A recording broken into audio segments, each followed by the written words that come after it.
સૂરજમુખીનું નામ સાંભળતા તમને શું યાદ આવે? સૂરજ ઉગે તેમ ઉગતું, સદાય સૂર્ય તરફ મીટ માંડતું, ગોળાકાર પીળા રંગનું વચ્ચે ચક્ર ધરાવતું એવું ફૂલ. પરંતુ જો હું તમને એમ કહું કે આ સૂરજમુખીની વેલ પણ હોઈ શકે છે, તે સફેદ, ગુલાબી અને લવંડર રંગનું પણ હોઈ શકે છે અને વચ્ચે તેમાં ચક્ર હોવું પણ જરૂરી નથી, તો તમને નવાઈ લાગશે, ખરું ને? જી હા, આવા રોચક તથ્યો જાણવા મળ્યા છે એક સંશોધન દરમિયાન, જેમાં દક્ષિણ ગુજરાતમાં એક સંશોધકે સૂરજમુખીની 70 જેટલી પ્રજાતિ પર નવું સંશોધન કર્યું છે. તો ચાલો જાણીએ આ અંગેનો વિસ્તૃત અહેવાલ.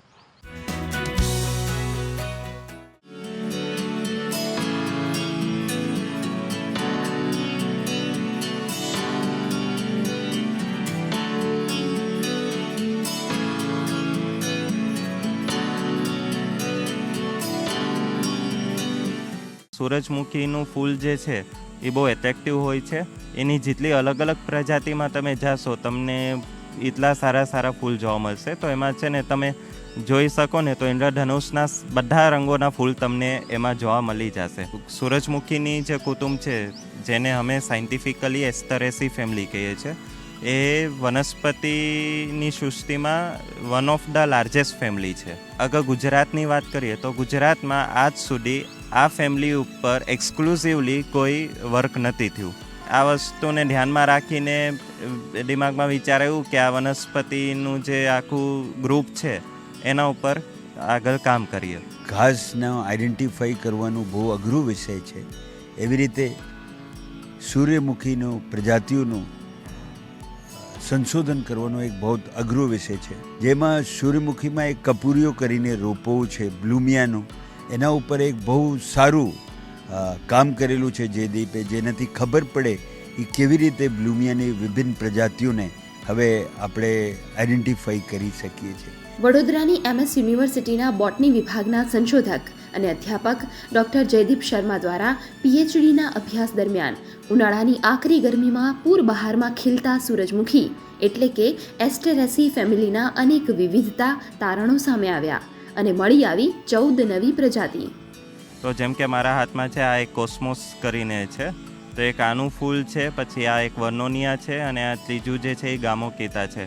આ ત્રણે એસ્ટરેસી ફેમિલીના મેમ્બર્સમાં આવે છે. તો આમાં તમે જોશો તો સફેદ કલરના ફૂલ પણ જોવા મળી જશે, પર્પલ કલરના ફૂલ જોવા પણ મળી જશે, પીલા કલરના ફૂલ પણ જોવા મળી જશે. તો ફૂલોમાં એ કલરમાં તમને વિવિધતા જોવા મળશે. એના સિવાય હવાયન ટાપુ જે છે એનું એક એન્ડેમિક જાતિ છે લિપોકીતા. તો એ લિપોકીતાની અમને પ્રજાતિ પહેલી વાર અહીંયા જોવા મળી છે. તો એશિયા માટે આ નવી વનસ્પતિ છે. કઈ છે મળી આવેલ નવી પ્રજાતિ, તેનું વૈજ્ઞાનિક નામ અને તેને કયા મહાન વનસ્પતિ શાસ્ત્રીનું નામ આપવામાં આવ્યું? એ જે પ્રજાતિનું નામ જે છે એ અમે શ્રી જયકૃષ્ણ ઇન્દ્રજીત ઠાકરના નામ ઉપર અમે એ વનસ્પતિનું નામ આપ્યું. અને એનું વૈજ્ઞાનિક નામ જે છે એ છે થેસ્પિસ થાકરી. ડૉક્ટર શર્મા પાસેથી એ પણ જાણીએ કે દક્ષિણ ગુજરાતના સુરત, તાપી, ડાંગ, વલસાડ અને નવસારીમાં જ રિસર્ચ કરવાનું શું છે કારણ? આ 5 જિલ્લા મેં એટલે સિલેક્ટ કર્યા છે કારણ કે એ જે છે ત્યાં તાપીનું જે બેઝિન છે ત્યાંથી એકચ્યુઅલી પશ્ચિમી ઘાટ, જેને આપણે સહ્યાદ્રી પર્વતમાળા પણ કહીએ છીએ, એ ચાલુ થાય છે. એ એરિયામાં પહેલાં 57 જેટલા પ્રજાતિ જોવા મળતા હતા અને મારા સંશોધન કર્યા પછી એમાં 70 જેટલા અત્યારે એસ્ટરેસી ફેમિલીના મેમ્બર્સ જોવા મળે છે. આવા સંશોધનો જ્યારે થાય છે ત્યારે આ મેસેજ ખાલી સમાજ નહીં, છેક સ્કૂલના બાળકો સુધી પહોંચે છે. એટલે એમનામાં બી એક પ્રકારની જિજ્ઞાસા આવે છે. આ તો વાત થઈ સંશોધન અંગે, પણ શું પ્રજાતિનો આ સુશોભન સિવાય અન્ય ઉપયોગ પણ ખરો?